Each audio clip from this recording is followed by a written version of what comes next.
একদিন সকালে রোদেলা জঙ্গলে হাঁসটি খেলতে খেলতে হঠাৎ দেখে একটি ছোট্ট কাঠবিড়ালি মাটি খুঁড়ছে, মুখে চিন্তার ভাঁজ। তুমি কি খুঁজছ? হাঁসটি জিজ্ঞেস করে। কাঠবিড়ালি কাঁদো কাঁদো মুখে বলে, আমার প্রিয় খাবারটা এখানেই লুকিয়ে রেখেছিলাম, কিন্তু খুঁজে পাচ্ছি না।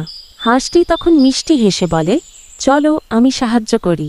দুজন মিলে ঠোঁট আর পায়ে খুঁড়তে থাকে। একটু পরেই টুক করে বেরিয়ে আসে চকচকে এক গুচ্ছ বাদাম। কাঠবিড়ালি খুশিতে লাফিয়ে ওঠে আর হাঁসটি আনন্দে ডানা ঝাপটায়। তারা বসে বসে বাদাম খায়, হাসে, গল্প করে। দিন যায়। হঠাৎ একদিন হাঁসটি তার প্রিয় চকচকে পাথরটা হারিয়ে ফেলে। মন খারাপ করে সে খোঁজে, কিন্তু পায় না।